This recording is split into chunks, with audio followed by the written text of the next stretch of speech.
TV5 Naidu గారి పేరుతో ఆయన్ని ఉద్దేశిస్తూ ఆయన వలన బాధపడ్డారన్నటువంటి అంశాన్ని ప్రస్తావిస్తూ వచ్చినటువంటి వీడియో, అదే లెటరు, ఆ లెటర్కి సంబంధించినటువంటి ఉదంతం చూసాం. అయితే ఇందులో మిస్ అవుతున్న ఒకే ఒక్క లాజిక్ ఏంటంటే, ఇది భువన కరుణాకర్ రెడ్డి గారు చెప్పినటువంటి ఆ స్టోరీలో ఆ ఆ అమ్మాయి, అందులో ఉన్న ఆవిడ, ఆ వీడియోలో ఉన్న ఆవిడ భర్తను కోల్పోయిన బ్రాహ్మణ మహిళ.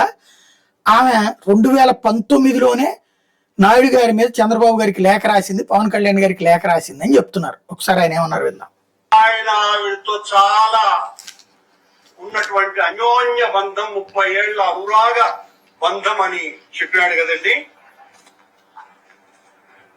ఆవిడ ఎవరైతే ఈయన అన్యోన్య బంధం అని అన్నాడో, ఆవిడ 2019 ఎన్నికలప్పుడు గౌరవనీయ పూర్వ ప్రస్తుత ముఖ్యమంత్రి చంద్రబాబు నాయుడు గారు తెలుగుదేశం పార్టీకి ఆవిడ పంపించిన లెటర్, మొదటి దీన్ని చూపుతున్నాను.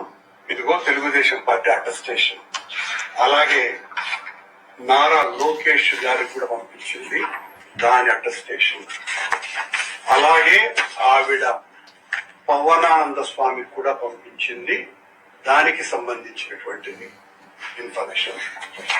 ఆవిడ రాసినటువంటి ఉత్తరాన్ని నేను ఇప్పుడు చదువుతున్నాను. అదైతే ఇక్కడ 2019 అంటున్నారు. అందులో రాయబడినటువంటి మొదటి లైన్లో మాజీ ముఖ్యమంత్రి, కాబోయే ముఖ్యమంత్రి అని రాసింది. 2019 ఎన్నికల ముందు రాస్తే, 2019 ఎన్నికల ముందు చంద్రబాబు గారి ముఖ్యమంత్రి కదా, మాజీ ముఖ్యమంత్రి ఎట్టవుతారు? కాబోయే ముఖ్యమంత్రి అంటే ప్రస్తుత ముఖ్యమంత్రి, కాబోయే ముఖ్యమంత్రి అని రాయాలి. కాబట్టి అది అయితే గీతే 24 లెటర్ అయి ఉండాలి. ఇంకోటి, ఆమె వైసీపీతో టచ్లో ఉంది అన్నటువంటి విషయం ఇప్పుడు అర్థమవుతుంది.